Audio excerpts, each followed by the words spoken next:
Alright, happy Monday morning to you all. I'm back out on the Rebel for another work commute.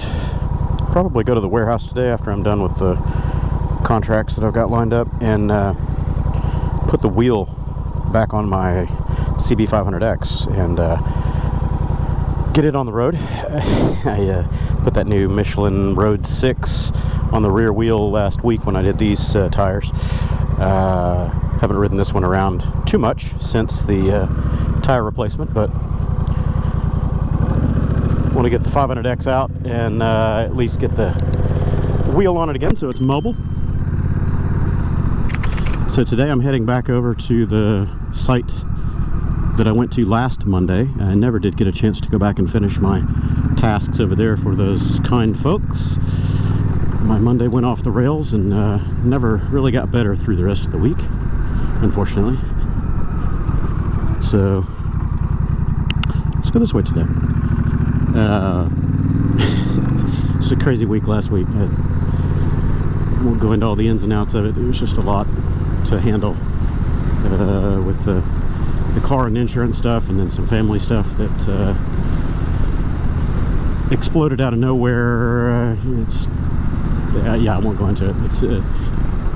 It's a long going thing that isn't going to have a good resolution. It's a health issue thing. So anyway, long story short, it's causing quite a drama, and it's requiring a lot of my input and my time. So maybe I'll get into that one day on one of the private live streams or members only live streams, but it involves, a family member obviously, so I would have to get their permission to really discuss it in open forum. I think it could be useful or interesting to people that it might affect, but yeah, enough on that. Weather is fantastic today. It's absolutely gorgeous. I am not regretting not having a vehicle to drive around right now. I do have the truck, but I'm trying not to drive that thing too much. It's not the most efficient thing in the world to commute on. I've talked about that many times in previous vlogs. A solo person commuting, running around town, why do you need to be in a 5,000 or 6,000 pound vehicle that gets 15 to 20 miles to the gallon just to move you from place to place? It's much better to do that by a motorcycle or scooter or something that's a lot more efficient, just from a cost and overall green attitude, just preserving resources and not burning up everything. It's hard to do that when everybody else is in a giant 5,000 pound cage bullying you around on the road, but at least I get my zen, get out, ride. I intentionally try to get out a little bit late, like I have this morning. This 10:30 right now. Work from home for the first few hours of the day to avoid the morning rush hour as much as possible, but I still try to get down the road and into town using the HOV lanes while it's free HOV. You can commute by motorcycle in the HOVs at no cost, but it reverts to toll after about 10:30 or 11, so I might miss that window today. We'll see. Anyway, got to get my zen. And if you can miss the morning rush hour, then you're that much further ahead. So the tires on here, these Metzeler Cruisetecs, I can't really make an appreciable or intelligent opinion on them yet because I don't have enough miles down. They do feel slightly more stable, but of course you're going to get that sensation with any new rear tire. After your rear tire is worn down quite a bit and it's got a flatted profile, you lose the easy transitioning. It wants to stand up more, so it rides a little differently. And then when you put a fresh tire on, you get that easy lean, easy transitional response back. So that's to be expected. I haven't really noticed any stability differences as far as how it feels yet. I know that on the Rebel 11 and LifeOfBurch both mentioned that they felt right away a difference in stability. So I don't know, I haven't really noticed that yet, but then again, I haven't flung it into any hard, fast corners or anything crazy yet. I've only got, 150 miles on here, 100 miles, I guess, since the tire swap. So we'll see how it goes. Run some long, fast highway runs, above 80 miles an hour. I'm interested to see if that front end float goes away with hard acceleration when the front end is unloaded and the front wheel kind of head shakes a little bit. I haven't been in that situation yet, so I'll find out. Gus mentioned on the Rebel 11 mentioned that that seemed to minimize or go away when he changed the front tire on his. So hopefully that's the case. Oh yeah, and talking about Rebel 1100 issues, apparently Birch has gotten the dreaded oil leak as well. He and I talked about that offline through some messages on Instagram and stuff, and he just posted his video about the issue yesterday. So go watch that if you haven't watched it yet. It's kind of an unhappy tirade about the treatment that his dealer is giving him and the initial treatment from Honda. But Honda has stepped up and offered to comp his stator assembly because apparently the oil seal, the gland or grommet, whatever you want to call it, on these things is not available separately. It's only available with the whole stator, and the stator is like $260, $270, something like that. But then you've got all the labor of replacing it and doing all that. So long story short, this really should be a recall from Honda, and they haven't formally acknowledged that yet. I kind of think that's coming just based on the number of people that are talking about it and the fact that it's a very pervasive issue with 2021 Rebel 1100s. And apparently it's not DCT only because Birch's 1100 is standard, a manual shift. So I don't know if they've corrected it with the 22 and 23 model years in the Rebel 1100, but definitely it seems like a lot, if not all, of the 21 Rebel 1100s are experiencing the leaks. So it's odd. I mentioned it before, and Birch also mentioned it in his video. This is the same engine as in the Africa Twin 1100, so it's not a new motor. It's a new platform, as far as the motorcycle is concerned, but the engine has been out there. They changed the sump on this engine and the cam timings and stuff like that, but the only other physical attribute that's different on this engine would be the oil sump, as far as I know. I think it's the same stator cover, same everything. I'd have to verify those part numbers to be sure, but we'll just assume that's the case for this discussion. So if that's the case, and it's the same stator, same everything else, then it tells me that it was an assembly issue at Honda Japan. So once they're aware of the issue, they should be able to correct the assembly problem and just put more Honda Bond gasket sealer inside that grommet and around it to prevent the leaks, which is what my dealer was instructed to do by Honda. So luckily mine was under extended warranty. I bought the 5-year extended, so this has got 6 years of warranty. Birch didn't buy the extended warranty on his bike. He just had the 1-year factory warranty, and he's outside of that window now. So he was left with a dealer that was trying to screw him right up the tailpipe to the tune of $1,000 and change or whatever, and then Honda offered to comp the stator assembly at no charge, but then his dealer was dicking around with the labor estimates and the additional stuff they're tacking onto it and all that, and he was still looking at $600 or $800 or $900 or whatever it was. Yeah, f that dealer. They're just playing games.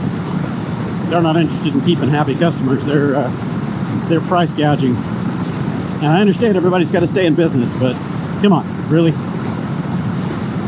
When it's egregious, and the previous estimate that you had did not include a certain procedure, and now that the parts cost has gone down and you're not making money on the parts, you're going to tack on extra shit after the fact? Nah, come on. That's bait and switch. They got some bad press from his video, so hopefully they learn from the mistake.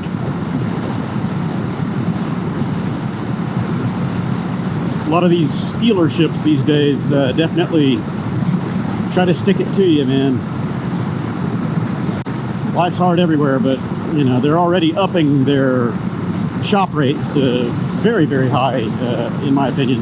You know, 120 bucks an hour for shop labor, that's getting kind of out of hand. Considering a lot of the time, and I'm not poking fun at any dealers here, but a lot of the times the techs that are performing these tasks are a little better than trained monkeys, and they're probably only getting paid, you know, 20 bucks an hour, 25 bucks an hour. You know, if it's a long time tech and they're, you know, they're certified and all kinds of stuff, yeah, they might be getting more per hour, but it's nowhere near 120 bucks an hour. Come on, give me a break. So if the dealership is pocketing nearly 100 bucks an hour in profit, and they're charging book rates to do everything, which is a complete joke. Anybody that's worked in a service dealership will tell you, you know, the shop manual says it takes, you know, 2.3 hours to do something. So you charge by that book rate right there. The reality is, after you've done those procedures a handful of times, you know the shortcuts, how to get in and out of there. And you can probably do that 2.3 hour job in about 20 minutes. Not that big a deal. But they're still going to charge you the full time.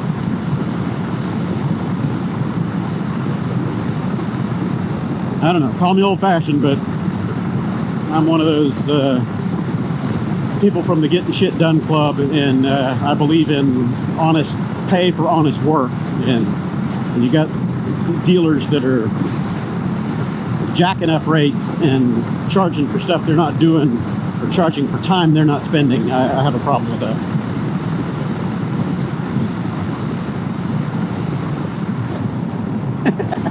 I picked up a bag. Picking up bags like this is not a big deal if it hits you, unless it's in your face. But I picked up a trash bag. No, it wasn't a trash bag. It was like a... Ouch. It wasn't a trash bag. It was like part of a mattress cover, the real thick plastic, years ago on one of my big bikes. And it went right across my front wheel and got caught up in the fork leg and my brake rotor. And oh, let me tell you, that will give you a come to Jesus moment right there, because that bike came to a very quick stop. And I wasn't involved in that process other than keeping it upright. The front wheel wasn't quite locking, but it was just about locking. And the heat from the friction of that bag wrapping up around the brake rotor and the caliper and all that just melted it all over the place. Holy crap, man, what a mess that was. So on this groove pavement here, I'm noticing that the front tire doesn't shimmy and track the rain grooves here as badly as the Dunlop did. So that's a definite improvement. Zoom, zoom, Jesus. Guy's doing 90. That's why I always head check and check this blind spot mirror. I looked once, the guy wasn't there. I looked again, he's passing me at 90 plus. Yikes. Yeah, so the factory Dunlop, it had that circumferential groove around the center of it, and it had a little bit of a tendency to track these grooves, which wasn't cool. Come on, cop, go get him. Go get him. Guy's doing 90 plus. Nope.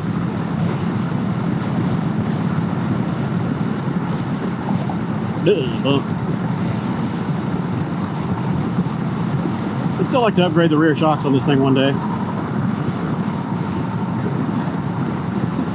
I know Birch and several other owners have put the Burly Brand stilettos, I think, on the back of their bikes, and they swear by them. I like them. I mean, they're okay. I don't really want to raise the bike up too much as far as height. And I'm not a fan of the two-tone springs. I would probably get black and black.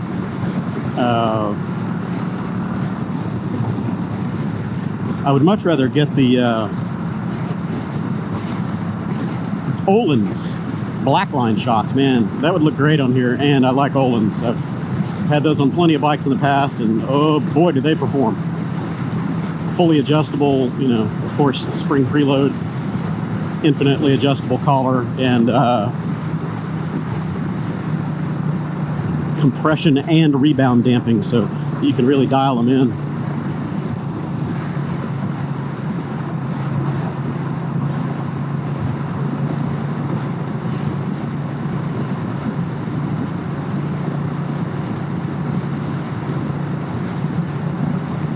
if my finances pick up and I've got the time, I will probably engage Öhlins on that project and see if they want to adapt their fork inserts for this and do some rear shocks.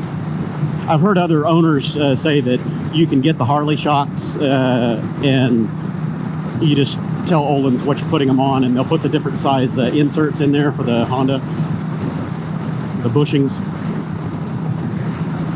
I would imagine they need to know the weight of the bike so they can tune the spring rates and all that too. So yeah, just get all that. The front fork inserts, the cartridge inserts, I don't think they've got an application for this yet, but that'll be nice. Tune this thing up, make it fully adjustable and very well damped. That's always been my biggest complaint, if you want to call it that, about the Rebel 1100 is the suspension is underdamped all the way around, front and rear, but really the rear.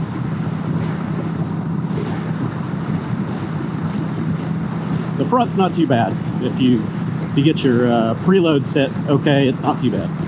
And of course you can tune it with different viscosity oil, fork oil. But it would be nice to have fully adjustable compression and rebound settings.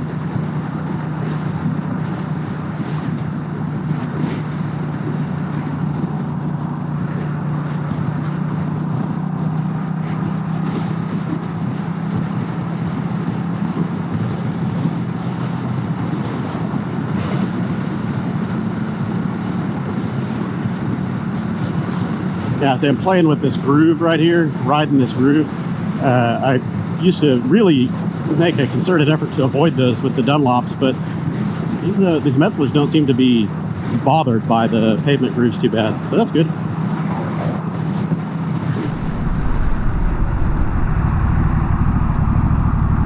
Maybe today I can go over and get Niko's for lunch. I didn't get that last week. I ended up doing Willie's Ice House and Grill and had fried pickles and beer, which was good, but I'm still craving a big gyro sandwich with extra tzatziki sauce. Okay, pick a spot, any spot, preferably a small spot. Aww. I'll park right here by the tree. Let somebody else have the wider space. Chunky gravel. Stay. Stay. Good girl. Okay, I will catch you all later, hopefully for lunch, unless my day goes off the rails like it did last Monday. Getting a later start to it this Monday, so if it goes off the rails, I'm really screwed now.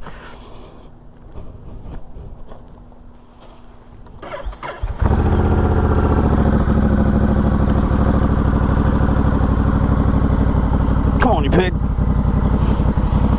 Thick gravel, it don't want to move. Of course, this guy parks like a complete tool.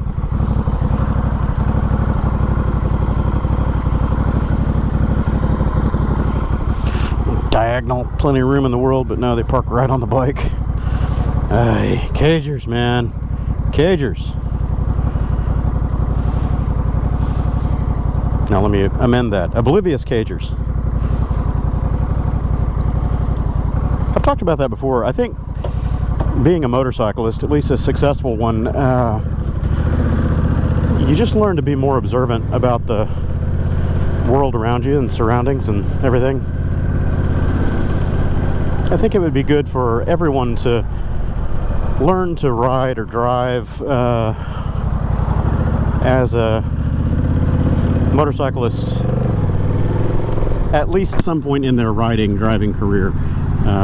That way they're a little bit more observant. Not just observant toward motorcyclists, but toward everything, you know. I think being a motorcyclist is why I've had such a pretty much spot-free driving career over the last, 30 plus years, 40, going on 40 years. I'm getting old. No car accidents, no wrecks, anything that were avoidable, never any of my fault. Just learn to be a little bit more observant, treat it like a chess game, always leave yourself an out and try to, it's really about anticipating what other people are doing, even when they don't know what they're doing. You can kind of infer what people are up to just based on their attitude, if you want to call it that, on the road. You can see kind of, you know, them twitching, not paying attention, looking around. If the windows aren't tinted real dark, you can see the driver's head. I always look for the driver's head or face in their mirrors. That way I can see what they're doing, whether they're paying attention or not. You know, if they're looking down in their lap, or if they've got their cell phone up next to their face, or, you know, just not paying attention, whatever. Or if they're flirting their head side to side real quick, like they're getting ready to make a quick move, and, you know, you better be prepared, because they're either going to end up in your lap or do something dumb that causes another incident right in front of you. So just being proactive. I don't even call it defensive as much as it's proactive. Defensive, in my mind, or my terminology, means you're actively defending against something that's attacking, which I guess is not a bad definition or a bad posture to have. But being proactive is more anticipating what's going to happen and already having a plan. Defensive means, or could mean, that you're suddenly reacting to something that you hadn't planned for. Being proactive means you're looking ahead and you're planning for it. So always assuming that the worst is going to happen, and, you know, they're out to get you, because they are. And then if it doesn't happen, you're just ahead of the game.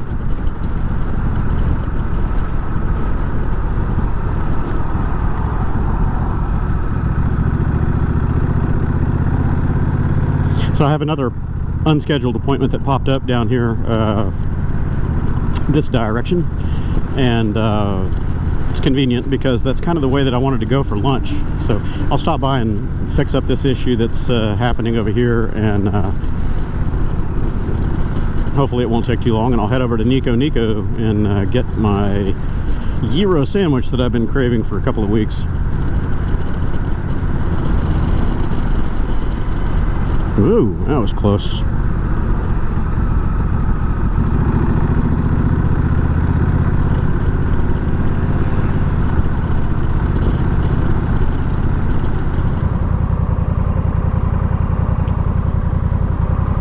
"83 degrees Fahrenheit," or so it says. I think it's probably about 81.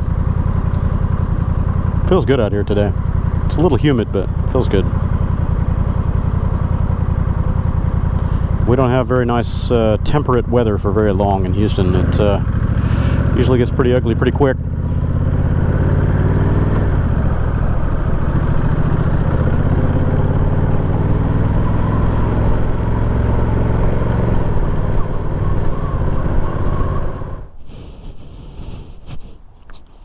Alright, mission accomplished. ×2. I'm headed over to get my gyro sandwich. Not over in this neighborhood very often, so might as well do it now. Scratch that itch, satisfy the craving. Ugh. Ooh, that seat's hot. When I got here, I was parked in the shade. It's not in the shade anymore. And you can smell the fuel whenever these things sit in the shade. They really they vapor out through that charcoal canister and the overflow. I've noticed when I leave it sitting in the sun in my driveway, I don't see it here, but the overflow hoses down here, you'll end up with kind of oily, gassy, drippy spots right under the bike. So this tank really sweats. I'm not sure if it's from the evap canister or where the oily stuff is coming from, but it definitely dribbles a bit. What in the hell are you doing, man? No signal. I just pull across the wrong side of the road. Parking on the opposite side of the road's illegal, jackass.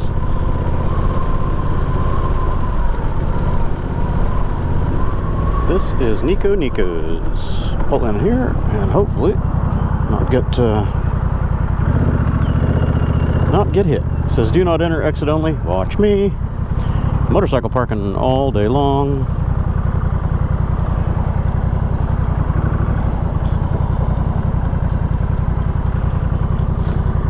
Actually, I'm going to park over there on that corner where I always do. It's not an entrance for cars anymore, so park right here.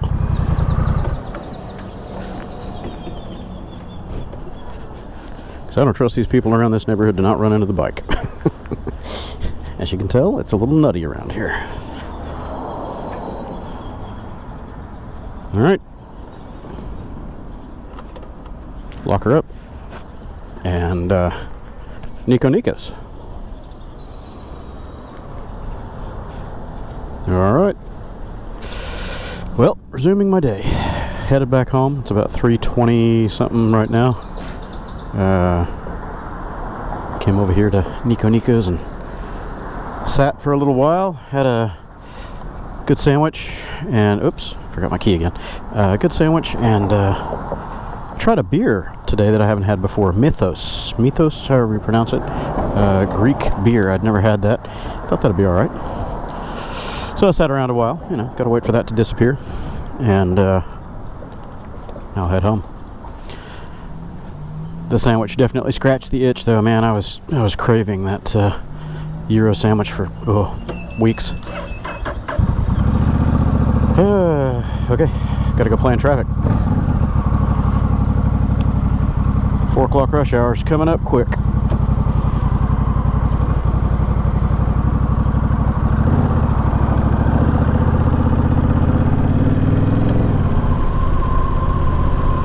Nice. Why don't you watch for the stop sign, dude? Bicyclists are terrible about running red lights and stop signs. At least he stopped. Man, I would just go out for a ride, but I have more work to handle and also some family stuff that I've got to sort out today. Family meeting, let's call it. So, I gotta go home. I guess he doesn't care about the bike lane. Somebody behind me is lighting up the hoochie. Smoking the weed. The Maui Wowie. The evil weed. Strong too. I don't know who it is. Again, you know, back to my commute vlog that I did last week. Do people in cars that smoke weed think that other people can't smell it because they're in a car? I don't get it. No footer, no footer, no footer, no footer, no footer. Oh, no footer.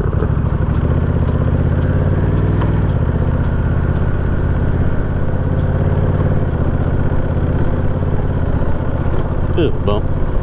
Yeah. Clack my teeth together.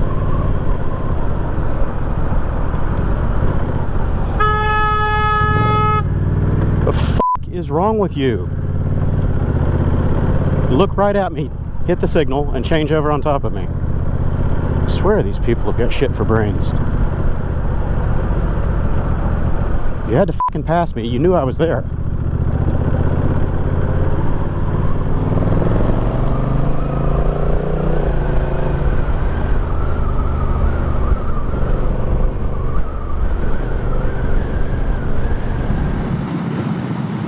Yeah, these new Cruisetecs are much better on group pavement. I mean, they haven't worn in yet, but with the tread profile that they have on them, I seriously doubt that they're going to get worse as they wear in. They don't have those circumferential grooves like the Dunlops had, so yeah, these are good tires. I like them. Normally through this section, you know, the bike is kind of dancing and floating all over the place. Houston has a lot of these grooved freeways. Okay. There's nothing but empty road behind me. Why you gotta be a dick? Oh yeah, he's a complete dipshit. 120 plus, running the shoulder, just being a tool instead of passing when where and when he should. Come on.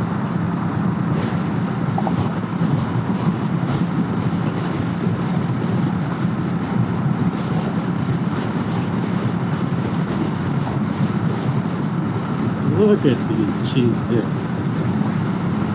85, 90, bumper biting in the 60. This is a 60 mile per hour zone, mind you. Ay, ay, ay.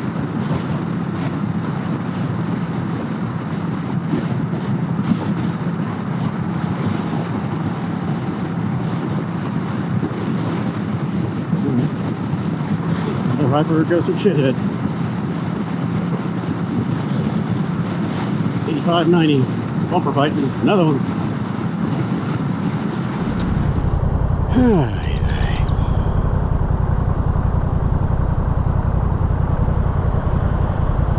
So job number 1 is done. Now I've got to start job number 2. No, reverse that order. I got to go start job number 1. It's the most important job. Finished up with job 2. What's this guy doing? Racing around, being an idiot, right up to a red light. What, you think you were gonna run the red light in front of traffic? Yeah, that's what he's gonna do.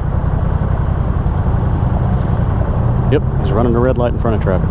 Okie dokie.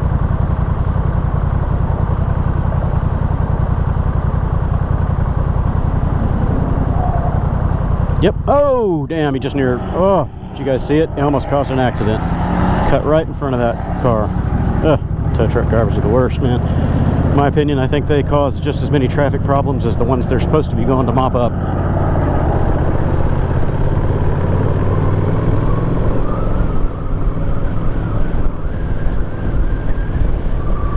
And it's so nice out here. After I finish with this job,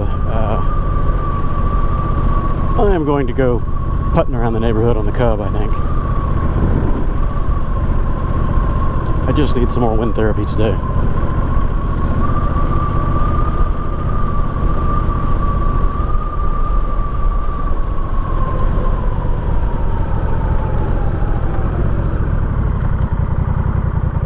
Wish there was a way to put my toddler, or I keep calling her toddler. She's not toddler, she's 5, almost 6.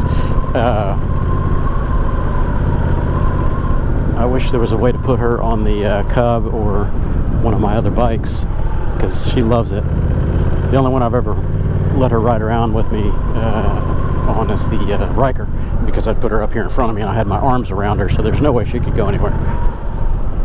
Anyway, thanks for joining, everybody. I am home, and I'm just gonna relax and do a lot of nothing. Hopefully. Catch y'all later.